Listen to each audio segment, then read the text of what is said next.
Hey, I'm Ryan Reynolds. At Mint Mobile, we like to do the opposite of what Big Wireless does. They charge you a lot, we charge you a little. So naturally, when they announced they'd be raising their prices due to inflation, we decided to deflate our prices due to not hating you.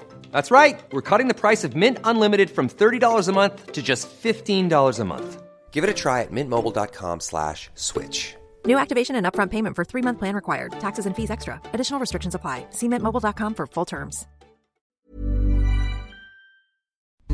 This is a Shares for Beginners quick tip. Essential lessons. Questions answered. Tony Kynaston is arguably one of Australia's best private investors. Tony's a former senior executive of companies like Coles and Shell. He started investing in the stock market 30 years ago and developed a checklist methodology to become a professional investor. It's called Quality at Value. In this quick tip, Tony talks about joining the Australian Shareholders Association and the serious misconceptions many new investors have when they start thinking about their finances. I think the one that got me motivated the most to talk about investing with people is fees and commissions. My parents were invested with a financial advisor, and quite frankly, they were just ripped off. Buying lots of managed funds when they only needed to buy one fund, so the financial advisor got more commissions. I think there's still a fair bit of that going on out there, although... Can I just interrupt there? Wasn't there something in the Financial Review this morning about, was it $360 billion has been transferred from people's super into fund managers' pockets? That's right, banks and fund managers, yeah. I think it was even more than that over the last 20 years. Since compulsory superannuation came in, that was the amount of fees taken out. And that's also taking into account that if you're in an industry fund, you're paying low fees. But there's still a heck of a lot of drain going on in the market. So that's the first thing. Please be aware of the fees you're paying and even the secret commissions that get paid as well. That's the first thing. And then you sort of go through a litany of all of the things that the brain has been wired to do over time to help us evolutionarily, but which you have to be aware of if you're an investor. So things like fear of missing out. I mean, it suited us as we were evolving as people that if the herd went that way, you should go with the herd, right, for protection. But that's not always the case if you're a share market investor. And so there's a lot of hype going on, a lot of people following the herd at the moment. Likewise, there's some concepts in financial, theory, which I'm not a subscriber to. Things like rebalancing your portfolio. Why on earth would you want to sell down your best share investment so that you can buy back into your worst? That doesn't make any sense to me. I know what the arguments are behind it, but I'd rather hang on to my best share investment and sell it when I want to sell it rather than at the end of the quarter or the end of the half or the end of the year. I'm also not a fan of diversification. And so people who think that they're getting less risk by buying overseas shares as well as Australian shares, or buying commodities or commercial real estate or all those kinds of things, all I can say is when the GFC hit, they all went down. So you're not necessarily getting any less risk than buying into the one asset class like Australian shares, for example, or your own house. I think they're tried and true long-term accumulators of value, and I don't think there's any need to necessarily get fancy about trying to reduce your risk. I think, as I said before, you need a framework for investing, and that can allow you to sleep at night if you're following your framework, rather than just trying to catch the next shooting star. So all those kinds of things are what I come across. Like I said, I've been surprised even before I started doing the podcast. I worked with people who were managing big companies who had no idea about whether the company was a good investment or not. And you could see that because they would be granted options every year and they would sell them as soon as they got them and take a holiday or buy a car or whatever. And I used to say, you're not giving away, $50,000. You're not getting $50,000 here. You're giving away $500,000 if you wait 5 years. So, they just didn't have any idea of that. And so I think people's knowledge of financial analysis and what makes a good investment has always surprised me. It's not taught in schools. I don't know how people find out about it. For me, it was, I had to go out and do my own research and read lots of books. So I think there's, quite possibly a bit of our kids are being let down, I think, by our education system sometimes, in not teaching us very simple metrics about investing, the compound growth and how that works. What is a quality company? What isn't a quality company? A little bit of behavioural economics, how your brain can fool you with some of these things. And so it's left to institutions like the Australian Shareholders Association to try and educate people along those lines. That's pretty controversial, saying that diversification is not something that you should be seeking. It's something that everyone says you don't want to have all your eggs in the one basket. You should be across different asset classes as well, not just the share market. You don't agree with that at all, huh? No, I don't. No. It doesn't help de-risk to buy across different asset classes because, as I say, they can all go down during a crisis. Even bonds? Even bonds. Mm-hmm. I mean, bonds came back the quickest after the GFC, and if you're nimble enough to move out of everything else and put your money in bonds, you did well. Yep. But that doesn't follow the theory of keeping 10% in bonds or whatever. So that part of your asset allocation worked well, but that was only a 10% allocation of it. Everything else went backwards and it didn't make up for it. So, no, not just bonds. Let me put it to you this way. You probably know a lot about one particular asset class, and I'm going to guess it's your own house. It's residential property.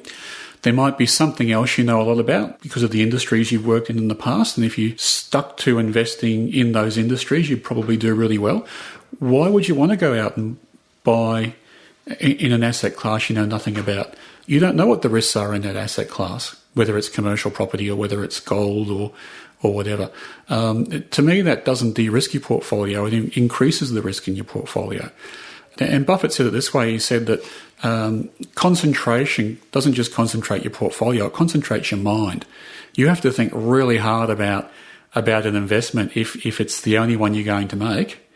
Like, I'm sure you didn't just walk down the street and buy this house. You did lots of research around. You had a look at a lot of open for inspections, all that kind of thing that goes on. But if I said to you, no, don't do that, Phil. Take your money and put some in commercial property and buy this ETF on gold and buy this ETF for international shares and you're risk-free and you'll be set for the rest of your life. I don't know. I think you probably did better about buying the house you bought and doing your homework beforehand and concentrating your investments in that. So the Australian Shareholders Association, yes. We need to welcome you as a member. We're all very pleased to have you on board. Thank you. Well, thank you for the welcome, and thanks to Steve Mabb for putting me onto it. I was actually he strong-armed you to join, didn't he? No, he's a good salesperson. Yeah. Well, I was actually a member of the ASA probably 20-odd years ago. I can't remember what was going on, but there was, I think from memory, some kind of corporate collapse or some kind of blow up in the corporate world, and the ASA was recruiting members to help fight what was going on or to try and recover some value for investors out of the collapse. I think it might have been HIH, but I could be wrong. And I thought sort of motivated enough to get in there and give them some money and support them for a while. But I didn't stay with them after that.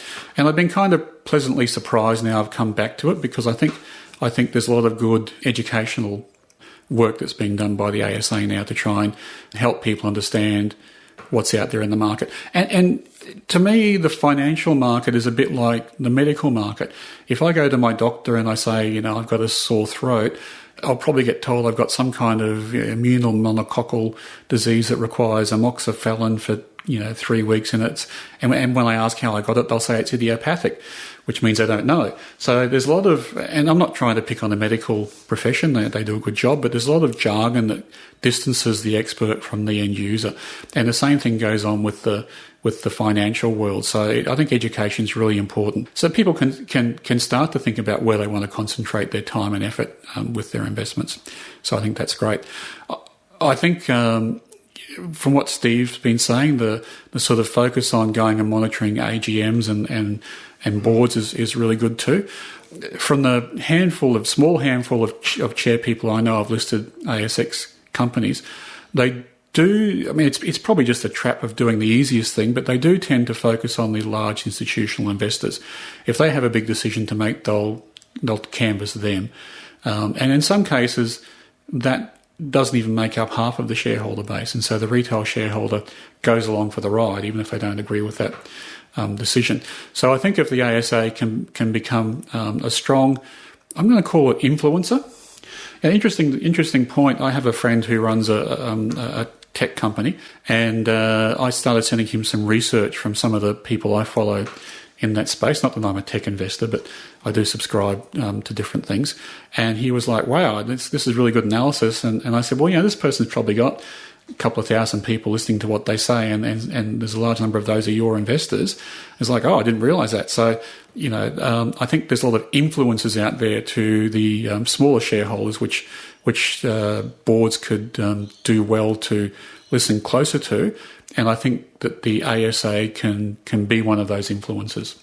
Yeah, provide a voice to smaller investors. Yeah. At least it's not going to be necessarily going to sway a board because, like you say, there's much larger forces. But if there are enough people voting and putting their vote in a certain direction, they do have to sit up and listen. Well, that's right, especially with the two strikes rule these days, where you can cause a board spill by voting against the remuneration report 2 years in a row. And if you get, I think it's 25% of the votes against that report, in the second year it leads to a spill. So there is some ammunition. I'm not saying that the ASA should go out there and hostilely attack boards. But you look at the work that, say, someone like Stephen Mayne's doing on capital raisings and how they tend to favour the institutional investor over the retail investor. At some stage, there'll be someone who says, listen, you big companies, unless you rectify that imbalance, we're going to tell all of our members and all of our listeners to sell their shares and move somewhere else. Now, but the company might be happy with that, but the share price will go down. So, so there is I think there's a role for advocacy. I don't think retail shareholders get, the short end of the pineapple too much.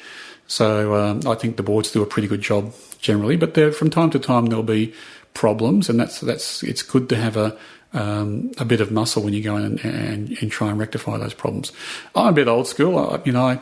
If I don't like the board, I'll sell the share. So I'm not going to stick around and try and influence them, and I couldn't because I don't have enough of a shareholding base. But I think I'd been a top 10 shareholder in the company once. Appeared in the annual report that I know of. There could have been some other ones too, but it didn't interest me at all going and sitting on a board or anything like that to help run the company. Been there, done that. I'd just rather be a passive investor. Go and play golf. If you found this podcast helpful, please tell a friend, especially if it's someone who needs to start thinking about investing for their future. You'll be helping them and helping me to keep this show on the road. Shares for Beginners is for information and educational purposes only. It isn't financial advice, and you shouldn't buy or sell any investments based on what you've heard here. Any opinion or commentary is the view of the speaker only, not Shares for Beginners. This podcast doesn't replace professional advice regarding your personal financial needs, circumstances, or current situation. And thank you for listening to my podcast. Have you ever Googled your own name? Prepare for a shock because your personal info, including addresses and phone numbers, is all out there. It's all harvested by data brokers and sold legally. Aura is a personal digital security service that scans the internet for your sensitive information and provides a full suite of privacy-enhancing tools. For a limited time, Aura is offering listeners a 14-day free trial at aura.com/safety. That's AURA.com/safety to learn more and activate the 14-day trial period.